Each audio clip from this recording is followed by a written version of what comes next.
तो गाइस कैसे हैं आप सब लोग। ब्रदर वू के एपिसोड 03 के साथ हाजिर हूं। तो लास्ट एपिसोड के एंड पे हमने देखा था प्रीमियर मास्टर ब्रदर वू को अपनी बेटी के बारे में बताता है कि उसकी बेटी की मेडियंस ब्लॉक हो चुकी हैं और तुम्हें उसका इलाज करना होगा। इसके बदले में वो तुम्हें अपना विला देगा जहाँ पर हमारा ब्रदर वू बैठकर अपनी कल्टीवेशन को बढ़ा सकता है, क्योंकि वहाँ पर की पावर ज्यादा डेंस है। ब्रदर वू अपना नंबर उसे दे जाता है और उसे कहता है ठीक है फिर मुझे कॉल कर लेना। तो वापस अपने डॉर्म रूम की तरफ आ जाता है। तो ब्रदर वू वापस अपने डॉर्म रूम में आ रहा होता है। तो उसी वक्त उसे कॉल आती है। वो कॉल को पिक करता है तो वो गुंडे की कॉल होती है जिसने अपने गुंडू को यहाँ पर इसे मारने के लिए भेजा था। तो वो गुंडा हमारे ब्रदर वू से कहता है तुम्हारे पास सिर्फ और सिर्फ 10 मिनट का टाइम है। मैंने तुम्हारे दोस्त और तुम्हारे कुत्ते दोनों को किडनैप कर लिया है और वो इस वक्त हमारे पास है। पता है कि कहाँ पर आना है। जल्दी से जल्दी यहाँ पर आ जाओ, हमसे माफी की भीख मांगो और मार खाओ। उसके बाद तुम उनको लेकर जा सकते हो। साथ ही वो कॉल को कट कर देती है। तो हमारा ब्रदर वू सोच रहा था, मैं तो वैसे भी इसी बारे में सोच रहा था कि वो मुझे कहाँ पर मिलेंगे ताकि मैं इस किस्से को एक ही बार में निपटा दूं, जबकि इसने खुद ही मुझे बता दिया है कि ये कहाँ पर है। तो लगता है कि मुझे वहाँ पर इससे मिलने के लिए जाना पड़ेगा। नेक्स्ट सीन उनके क्लब रूम का दिखाया जाता है। तो ये लोग अपने क्लब रूम में बैठे होते हैं। वो की पुरानी गर्लफ्रेंड उसके साथ उसका गुंडा दोस्त बैठी होती है। उनके काफी गार्ड्स भी होते हैं। दरवाजे के ऊपर 2 बुली लड़के खड़े होते हैं। उन दोनों के हाथ में बैट्स होते हैं। उन दोनों लड़कों में से एक बैट वाला लड़का कहता है अगर एक बार हमने अपने लोहे के बैट के साथ उसको बहुत ज्यादा पीट दिया तो चाहे उसके पास आयरन की बॉडी क्यों ना हो, भी यहाँ से लंगड़ा लूला होकर ही वापस जाएगा।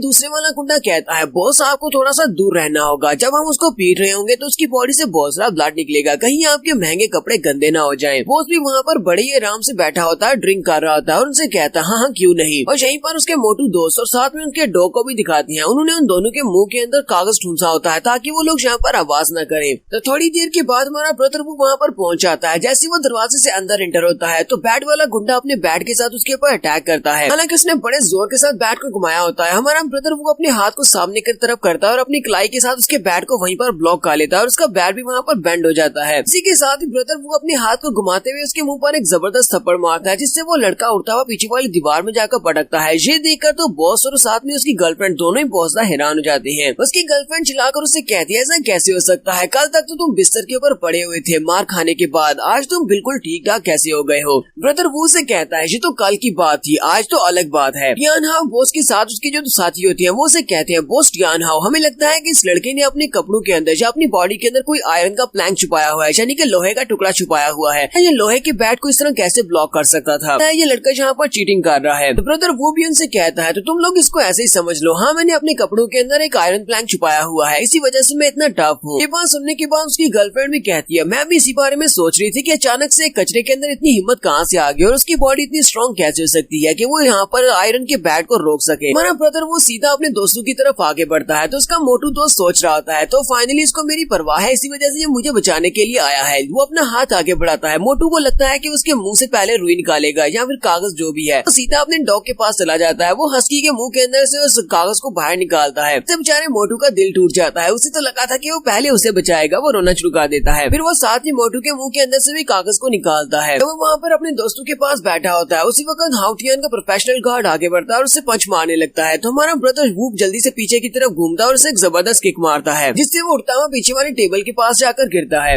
और उसको किक मारने के बाद हमारा वो फूट का खड़ा हो जाता है। बॉस टियान हाउ कहता है तो इसका मतलब तुम थोड़ा बहुत फाइट कर सकते हो, तो चलो ठीक है यहाँ पर फाइट देखते हैं। साथ ही वो चुटकी बजाता है तो वहाँ पर कुछ और गार्ड्स भी आ जाते हैं। हाउ टियान उसे कहता है तुम्हारे पास इतनी क्वालिफिकेशंस नहीं है कि तुम मुझसे फाइट कर सको। फिर साथ ही वो अपने गार्ड से कहता है जाओ जाकर इसका बैंगन का भरता बना दो। वो सारे गार्ड्स जल्दी से हमारे ब्रदर वू के ऊपर अटैक करने के लिए आगे बढ़ते हैं। वो भागते हुए उसकी तरफ आगे बढ़े होते हैं। ब्रदर वो कहता है लगता है कि तुम सभी को मरने की बहुत ज्यादा जल्दी है, चलो फिर ठीक है। वो अपने हाथ के अंदर अपनी एनर्जी को गैदर करता है। वो अपनी की पावर को रिलीज करते हुए उनमें से एक गार्ड के ऊपर अटैक करता है। वो गार्ड जो कि भागते हुए उसके करीब पहुंच रहे होते हैं वो वहीं पर रुक जाते हैं, क्योंकि उन्हें पता चल जाता है कि ये कल्टीवेटर है। जब वो अपनी की पावर को वहाँ पर रिलीज करता है तो वो की पावर काफी ज्यादा प्रेशर वाली होती है, जिसकी वजह से उनकी बॉडी के ऊपर से उनके कपड़े भी फट जाते हैं, जिसकी वजह से वो सभी के सभी गार्ड जख्मी होकर वहीं पर गिर जाते हैं। तो ब्रदर वो हमारे हाउटियान से कहता है तो अब मुझे बताओ क्या तुम में से किसी और को भी मुझसे फाइट करनी है। बॉस हाउटियान और उसकी गर्लफ्रेंड दोनों ही सारे लाते हुए कहते हैं नहीं हमें तुमसे फाइट नहीं करनी। तो ब्रदर वो हाउटियान से कहता है तो अगर सब कुछ ठीक है तो फिर मुझे बताओ क्या हम लोग अपने दोनों का मसला निपटा लें। हमारा मोटू पीछे बैठा ये सब कुछ देख रहा होता है और कहता है क्या ये वाकई में वही ब्रदर वो है जिसको मैं जानता हूँ, जो कि बहुत ज्यादा कमजोर हुआ करता था और मार खाता था। हस्की से कहता है हस्की क्या तुम्हें क्या लगता है क्या वो हमारा वही वूफू है। हस्की ऊपर की तरफ मुंह करते हुए एक जोरदार रोल लगाता है।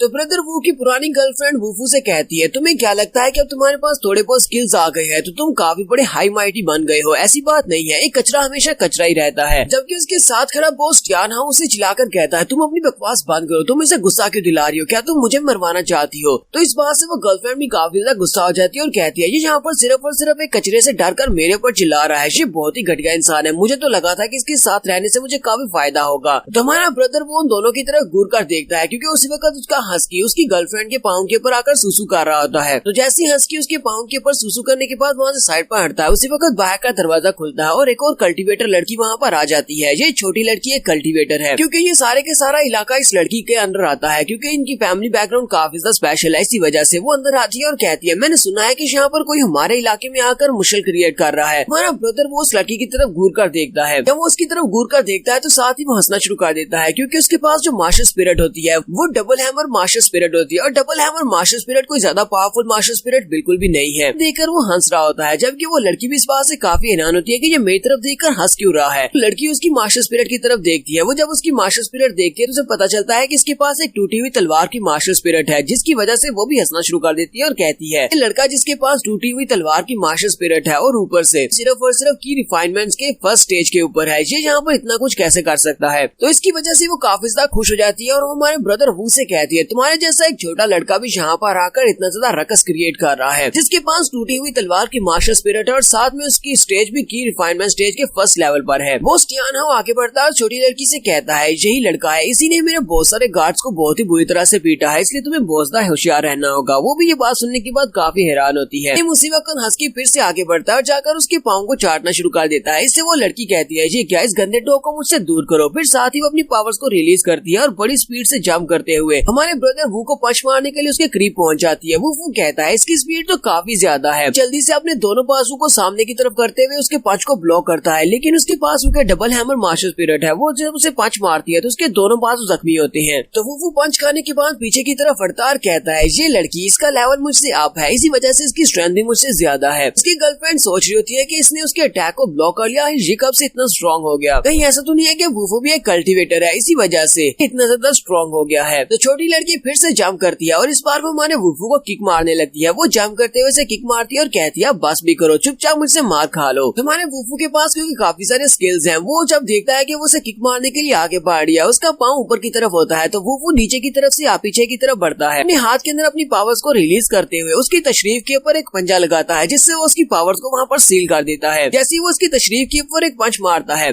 टियान हाउ और उसके साथ उसकी पुरानी गर्लफ्रेंड वो दोनों ही देखकर काफी ज्यादा घबरा जाते हैं। फोटो ने भी अपनी आंखों को वहाँ पर कवर किया होता है, जबकि छोटी लड़की बहुत ज्यादा गुस्सा हो रही होती है कि उसने उसकी तशरीफ के ऊपर पंच क्यों मारा है। वो अपने बम के ऊपर हाथ रख के खड़ी होती है और उसके बम के अंदर से काफी सारा धुआं निकल रहा होता है। वो उसे गालियां देते हुए कहती है, ठरकी कमीने कहेंगे, ये तुमने क्या किया? हम लोग यहाँ पर फाइट कर रहे हो और तुम यहाँ पर मेरा फायदा उठा रहे हो। साथ ही वो पीछे की तरफ घूमती है। अब ब्रदर वू की चेस्ट के ऊपर एक जबरदस्त पंच मारती है, लेकिन जब वो पंच मारती है तो कुछ भी नहीं होता, क्योंकि उसकी पावर सील हो चुकी है। वो भी इस बात से काफी हैरान होती है और कहती है, जी क्या मैं अपनी स्पिरिचुअल एनर्जी को यूज क्यों नहीं कर पा रही? जब वो छोटी लड़की पीछे की तरफ घूमकर देखती है तो उसकी तशरीफ के ऊपर एक पंजे का निशान बना होता है, यानी कि हमारे ब्रदर वू ने उसकी कल्टीवेशन को वहाँ पर सील कर दिया है। वो कहती है, ऐसा कैसे हो सकता है? ये मेरी कल्टीवेशन को सील कैसे कर सकता है? तो जैसे वो सामने की तरफ घूमती है, ब्रदर वू अपने पंच को सामने की तरफ कर रहा होता है। वो उसे देखकर बहुत ज्यादा घबरा जाती है कि ये उसको पंच मारने लगा है, लेकिन वो उसके सर के ऊपर हाथ रखता है और एक छोटी बच्ची की तरह उसके सर के ऊपर टैप करता है। वो उसे कहती है, अगर तुम्हारे अंदर इतनी हिम्मत है ठरकी कहेंगे तो जल्दी से मेरी पावर्स को अनलॉक करो, उसके बाद देखो मैं तुम्हारा क्या करती हूँ। ब्रदर वूफू से कहता, हाँ क्यों नहीं, मैं करूंगा, लेकिन अभी नहीं, फिलहाल के लिए तुम्हारी कल्टीवेशन सील ही रहेगी। छोटी लड़की के साथ निपटने के बाद वो उन दोनों की तरफ आगे बढ़ता है। टियान हाउ से कहता है, लड़की अब तुम्हें मुझसे क्या चाहिए? जाओ, मैंने तुम्हें माफ किया। हाथी वो बेचारा काफी ज्यादा घबराया हुआ होता है, क्योंकि अब वो इसका और तो कुछ कर नहीं सकता। वो जैसे उसकी तरफ आगे बढ़ रहा था, वो छोटी लड़की फिर से भागते हुए दोनों के सामने खड़ी हो जाती है और ब्रदर वू से कहती है, तुम यहाँ पर रुकस क्रिएट नहीं कर सकते, क्योंकि ये मेरी मू फैमिली की टेरिटरी है। मेरी जू फैमिली में तुम ये सब कुछ नहीं कर सकते।